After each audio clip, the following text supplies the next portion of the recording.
The physical world is composed of matter and light, but the digital world operates strictly on a rigid grid of ones and zeros. Because of this divide, a computer cannot natively see a physical tumor or hear the nuances of acoustic music. It only understands voltage. To bridge this gap, engineers developed optoelectronics, a technology designed to translate physical reality into digital signals. This diagram shows the mechanics of that translation, the photovoltaic effect. When a particle of light, a photon, strikes a specialized surface, it excites an electron, generating an electrical signal.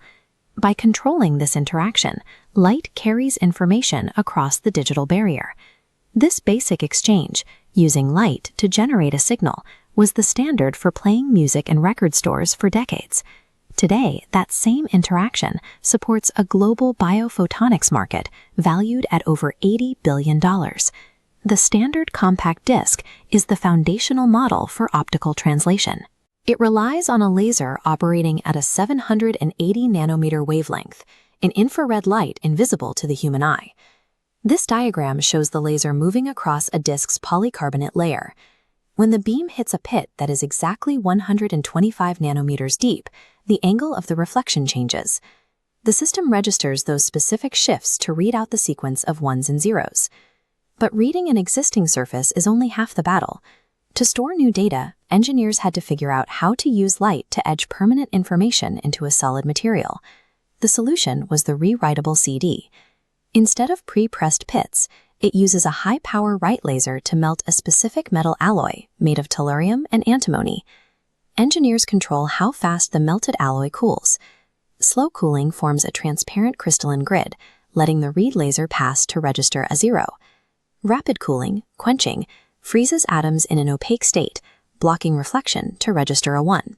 This phase change technology proved that light could permanently alter the physical structure of matter to store digital data.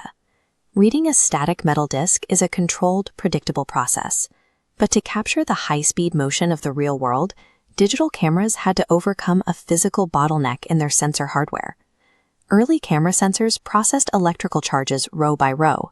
If a subject moved too quickly or a light was too bright, the excess electrons spilled over into neighboring pixels, causing visual errors like blooming and smearing. The transition to CMOS sensor architecture solved this speed constraint.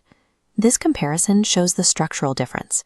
Instead of processing data row by row, CMOS sensors use microscopic lens arrays to read the light on every individual pixel directly and simultaneously.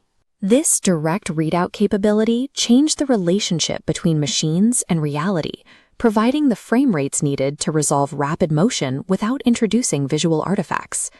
The precision laser writing of a disc and the pixel capture of a CMOS sensor have now been combined and turned toward human biology. This is Biophotonics, a field dedicated to translating human tissue into actionable medical data. This cross-section illustrates in vivo two-photon imaging. Using near-infrared light, two low-energy photon beams converge precisely at a deep focal point. Because they only combine their energy at that exact intersection, they illuminate a specific cellular target without damaging the surrounding tissue. With these high-resolution optical translators, doctors can visualize cellular-level dynamic processes in real time, avoiding the need for a surgical scalpel.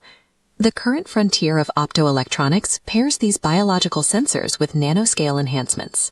Metallic nanoparticles introduced into the bloodstream interact with light to highlight extremely subtle biochemical changes. These markers act as a high-contrast signal for imaging systems. Machine learning models then analyze the massive amount of data captured by these sensors, identifying early-stage cancers that older machines miss. The systems originally engineered to help a computer read a plastic movie disc have evolved into a clinical diagnostic platform. This optoelectronic translation now allows doctors to identify early disease markers at a scale once invisible to traditional medicine.